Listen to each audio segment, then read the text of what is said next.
This video will cover the installation of the blast caps. Included in every standard kit is a pair of caps, replacement laces, Allen wrench, drill bit, and fasteners. You will need a pair of wire cutters, scissors, or a knife, a wood block or cutting board,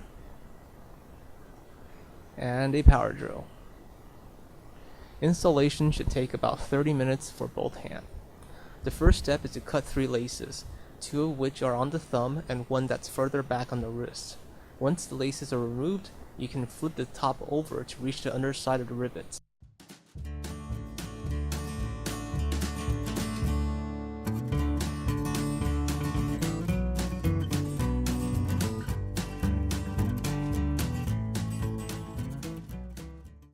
Place the glove over the wooden block or cutting board and use the included drill bits to remove the rivets. Don't worry about being gentle when turning over the top cover.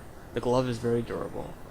When drilling out the rivets, hold the drill at an angle and it will grind away the walls of the rivet until it breaks loose.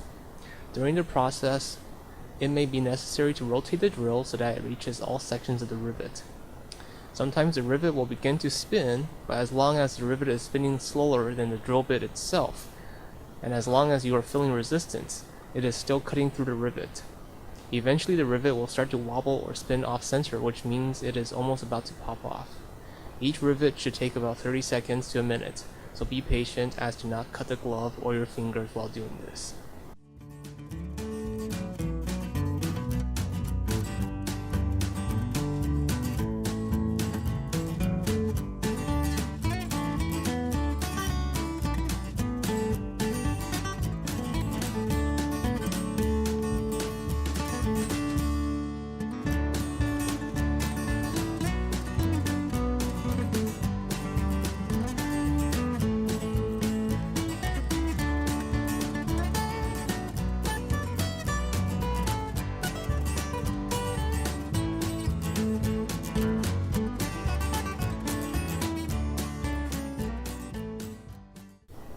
Once the rivets are removed, insert the included screw with washer into the front hole using your Allen wrench.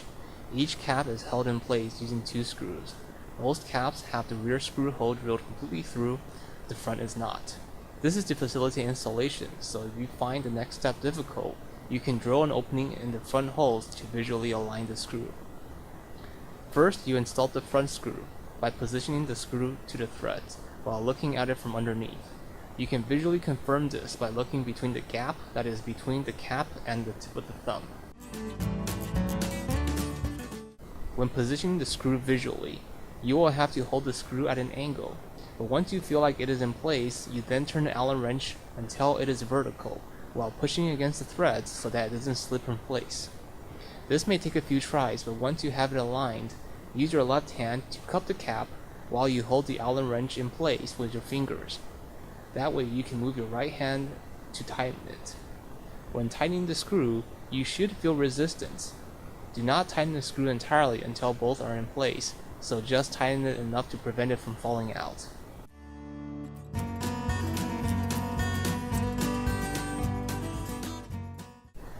To install the rear screw, use the Allen wrench inserted into the head to position it while looking through the top into the hole to see if the screw is properly aligned. Tighten the screw and look to see if it is threading into the hole. You should also feel resistance when doing this. At this point, you should tighten it halfway and try wearing the glove with the buckle strap to see how it feels. If it is comfortable, tighten both screws, but be careful not to over-tighten them. Once the screws are completely in, the tension should hold it in place without you needing to over-tighten. Over-tightening also risks stripping this connection between the threaded insert and the cap itself, causing it to rotate freely and making it difficult to tighten or remove the screw later on.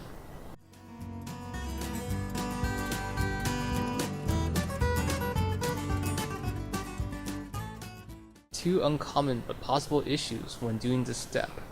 Because there is variability in the construction of the glove, sometimes the rivet holes will be slightly too far back to align with the holes in the cap. This is uncommon, but it will happen as the glove is hand constructed, so each is not perfectly identical. Usually this is a very small cut of a few millimeters, because you still want the cap pushing up against the plate behind it, so as to not slip over during use. A single slip cut is all you need, so don't try to cut an oval.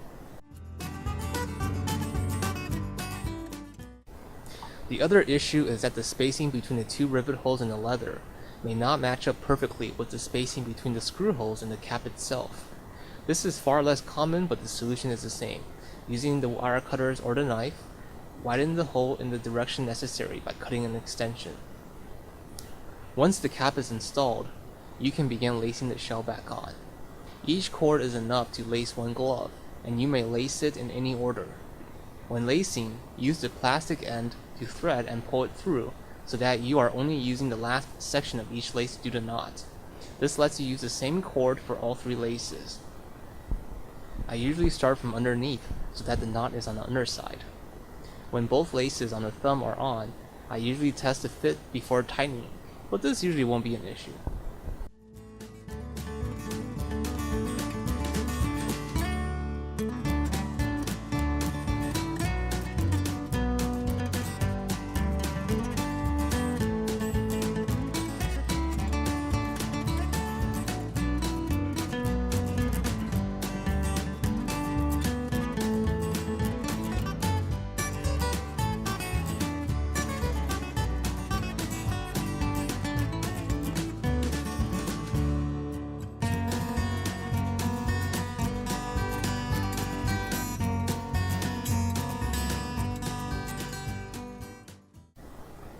If you find it difficult to lace through some of the holes, use the Allen wrench included to stretch it out and widen it.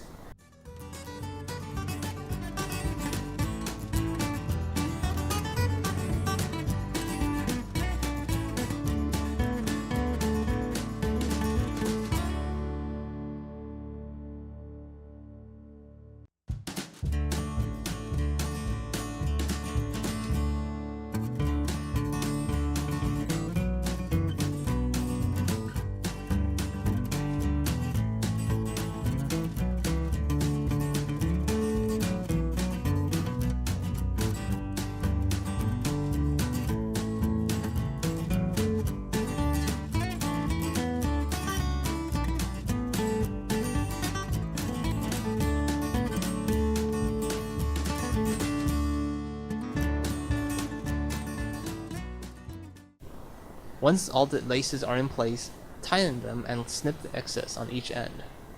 And with that, you are done. Repeat the process on the other hand and enjoy your new thumb protection.